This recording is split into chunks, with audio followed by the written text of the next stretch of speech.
क्या वाकई इंसान की तकदीर में अगर गुर्बत लिखती जाए तो वो कभी नहीं बदल सकती? क्या अल्लाह अपने बंदों को हमेशा के लिए भूल जाता है? आज की ये कहानी एक ऐसे गरीब लड़के की है जिसे लोगों ने ताना दिया कि तुम्हारी तकदीर में हमेशा गुर्बत ही है, मगर फिर ऐसा वाकया पेश आया जिसने सबको हैरान कर दिया।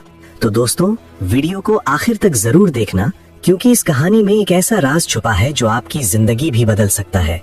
और अगर आपको ऐसी सबक आमोज कहानियां पसंद हैं, तो चैनल को अभी सब्सक्राइब कर लें। बहुत पुराने जमाने की बात है। एक वीरान सा गांव था जो शहर की हलचल से बहुत दूर रेगिस्तान के किनारे आबाद था। इस गांव के लोग खेती बाड़ी करते और मवेशी पालते थे। मिट्टी के छोटे छोटे घर, सूरज की तपिश से फटी हुई जमीन और गलियों में खेलते बच्चे, यही इस गांव की पहचान थी। इसी गांव के एक कोने में सलीम और उसकी बीवी ज़ैनब रहते थे। सलीम एक निहायत नेक और मेहनती इंसान था, लेकिन सख्त मेहनत के बावजूद गुर्बत उसका पीछा नहीं छोड़ती थी। उसका एक छोटा सा कच्चा घर था जिसमें सिर्फ एक कमरा और एक तंग सा सहन था। उसके पास एक बूढ़ा ऊंट और चंद भेड़ें थीं जिनसे वो बड़ी मुश्किल से गुजारा करता था। उसकी बीवी ज़ैनब बहुत साबिर और परहेजगार औरत थी। उसका चेहरा नेकी से रोशन था, चाहे उसके कपड़ों पर पैबंद ही क्यों न लगे हों। सलीम और ज़ैनब की कोई औलाद नहीं थी। वो हर रोज अल्लाह से दुआ मांगते कि उन्हें एक नेक औलाद अता फरमाए। कई सालों की दुआ के बाद आखिरकार अल्लाह ने उनकी झोली भर दी और ज़ैनब के यहाँ एक बेटे ने जन्म लिया। उनकी खुशी की कोई हद न रही। सलीम ने उस बच्चे का नाम इमरान रखा। इमरान बचपन से ही बहुत समझदार था और अक्सर अल्लाह का नाम लेता रहता था। मगर जैसे जैसे इमरान बड़ा होने लगा, गुर्बत के बादल उसके वालिदैन पर और ज्यादा गहरे होते गए। सलीम की आंखों की रोशनी कम होने लगी। कम उम्री में ही उसकी कमर झुक गई। उसका ऊंट भी बीमार रहने लगा और एक दिन मर गया। घर में अक्सर खाने को कुछ नहीं होता था। सलीम बस अल्लाह का नाम लेकर गांव की मस्जिद में बैठ जाता और कभी कभार लोगों की छोटी मोटी मदद कर देता। दूसरी तरफ ज़ैनब पड़ोसियों के घरों में सिलाई करके कुछ पैसे कमा लाती, लेकिन हालात दिन ब दिन खराब होते जा रहे थे। अब इमरान 10 साल का हो चुका था। वो गांव के मदरसे में पढ़ने जाता था, मगर उसकी किताबें पुरानी और कपड़े फटे हुए। गांव के अमीर बच्चे अक्सर उसका मजाक उड़ाते थे। एक दिन गांव का सबसे अमीर ताजिर कासिम अपने बेटे काशिफ के साथ गली से गुजर रहा था।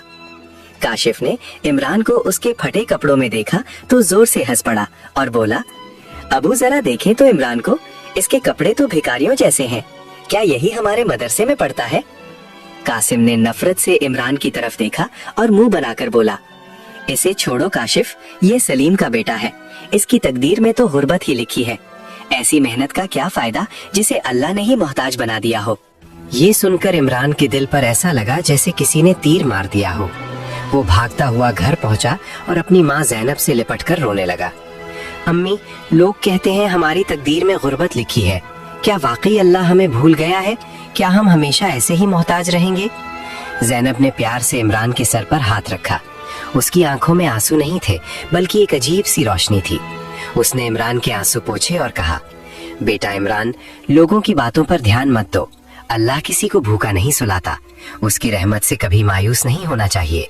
जो इंसान अल्लाह पर भरोसा रखता है, अल्लाह उसकी जरूर मदद करता है। शाम को जब सलीम घर आया तो इमरान उदास बैठा था। ज़ैनब ने उसे सारी बात बताई। सलीम ने इमरान को अपने पास बिठाया और प्यार से उसके बाल सहलाते हुए बोला, बेटा, कासिम ने ये तो ठीक कहा कि अल्लाह ने उसे अमीर बनाया है, लेकिन ये कहना गलत है कि हमारी तकदीर में हमेशा गुर्बत लिखी है। तकदीर बदल भी सकती है। अल्लाह अपने बंदों की दुआ से तकदीर बदल देता है। हम गरीब जरूर है, मगर हमारा ईमान मजबूत है। अल्लाह हमें कभी नहीं भूलेगा। फिर सलीम ने इमरान को एक किस्सा सुनाया। एक बादशाह था जिसके पास सब कुछ था, मगर वो नमाज नहीं पढ़ता था और अल्लाह का शुक्र अदा नहीं करता था। एक दिन उसकी बादशाहत छिन गई और वो भिखारी बनकर सड़कों पर फिरने लगा। आखिर वो एक बुजुर्ग के पास गया और बोला, मैं तो बादशाह था, मेरे साथ ऐसा क्यों हुआ? बुजुर्ग ने जवाब दिया, तुम अल्लाह को भूल गए थे, इसलिए अल्लाह ने तुम्हें तुम्हारी हालत का एहसास दिलाया। बादशाह ने तौबा की, अल्लाह से माफी मांगी और कुछ अरसे बाद उसे फिर अपनी इज्जत और मकाम मिल गया। सलीम ने इमरान से कहा, बेटा, अल्लाह के नजदीक अमीरी और गरीबी की कोई कीमत नहीं। असल कीमत दिल की सफाई, नेकी और अल्लाह पर यकीन की है। हम अल्लाह से कभी दूर नहीं हुए, इसीलिए यकीन रखो वो हमारी जरूर मदद करेगा। इमरान ने अपने वालिद की बातें गौर से सुनी और उस रात उसने दिल में फैसला कर लिया कि वो कभी अल्लाह पर से भरोसा नहीं छोड़ेगा। मगर गुर्बत का ये इम्तिहान अभी खत्म नहीं हुआ था। एक दिन ऐसा आया कि घर में खाने को कुछ भी नहीं बचा था। सलीम बीमार पड़ गया था और उठ भी नहीं पा रहा था। ज़ैनब ने इमरान को आवाज दी और कहा, बेटा बाजार जाकर देखो, शायद कोई अल्लाह का बंदा मदद कर दे, या फिर कासिम की दुकान पर जाकर कुछ दिन के लिए कर्ज मांग लो। ये सुनकर इमरान के कदम रुक गए, क्योंकि कासिम वही शख्स था जिसने उसकी तकदीर का मजाक उड़ाया था। मगर माँ का हुक्म और बाप की बीमारी उसे जाने पर मजबूर कर रही थी। इमरान ने अपने फटे हुए कपड़े दुरुस्त किए, माँ से दुआ ली और आहिस्ता आहिस्ता बाजार की तरफ चल पड़ा। बाजार में बड़ी रौनक थी, हर तरफ सामान बिक रहा था। आखिरकार वो कासिम की बड़ी सी दुकान के सामने जा खड़ा हुआ, जहां रेशमी कपड़े, कीमती मसाले और दूर दराज मुल्कों का सामान रखा था। कासिम अपने बेटे काशिफ के साथ बैठा हुक्का पी रहा था। उसने इमरान को देखा तो भमें चढ़ा ली। क्या चाहिए तुम्हें सलीम के बेटे? इमरान ने अदब से हाथ जोड़े और कहा, हुजूर मेरे अब्बा बीमार हैं, घर में खाने को कुछ नहीं, अगर आप कुछ दिन के लिए कर्ज दे दें या थोड़ी सी मदद कर दें तो बड़ी मेहरबानी होगी। ये सुनकर कासिम जोर से हंस पड़ा और उसकी हंसी पूरे बाजार में गूंजने लगी। कर्ज? और तुम ऐसे वापस कैसे करोगे? तुम्हारे पास तो कुछ भी नहीं। कासिम ने हकारत से इमरान की तरफ देखते हुए कहा, तुम लोग तो भिखारी हो, बस अल्लाह का नाम लेकर बैठे रहते हो। अगर अल्लाह ने तुम्हें गरीब बनाया है तो उसी से मांगो। ये सुनकर उसका बेटा काशिफ भी जोर जोर से हंसने लगा। इमरान की आंखों में आंसू आ गए, मगर उसने खुद को संभालने की कोशिश की।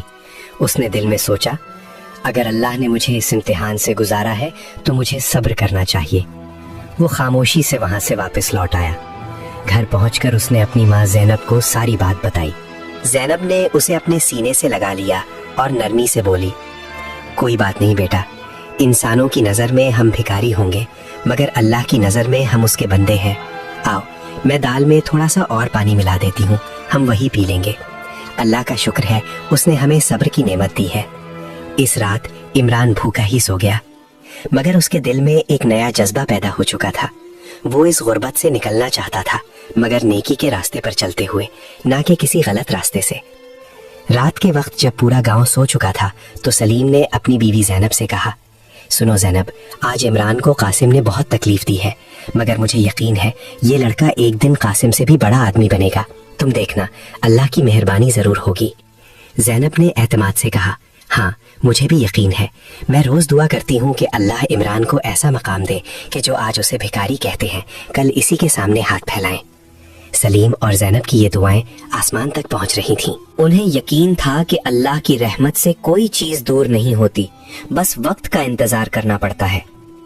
अगली सुबह गांव के मदरसे के मौलाना साहब सलीम के घर आए। वो सलीम की नेकी और ज़ैनब के सब्र से बहुत मुतासिर थे। उन्होंने कहा, सलीम भाई, मैंने सुना है आप बीमार हैं और हालात भी अच्छे नहीं, इसलिए मैं मदरसे की तरफ से थोड़ा सा राशन ले आया हूँ, ये लीजिए और अल्लाह का नाम लेकर इस्तेमाल कीजिए। सलीम ने अदब से हाथ जोड़कर कहा, मौलाना साहब आपकी बड़ी मेहरबानी है, मगर हमें किसी चीज की कमी नहीं, हमें अल्लाह पर पूरा भरोसा है। मौलाना मुस्कुराए और बोले, मैं जानता हूँ सलीम भाई, मगर ये हमारा फर्ज भी है। और हाँ, इमरान की तालीम में कोई कमी नहीं आनी चाहिए, वो बहुत ज़हीन और सलीकामंद बच्चा है।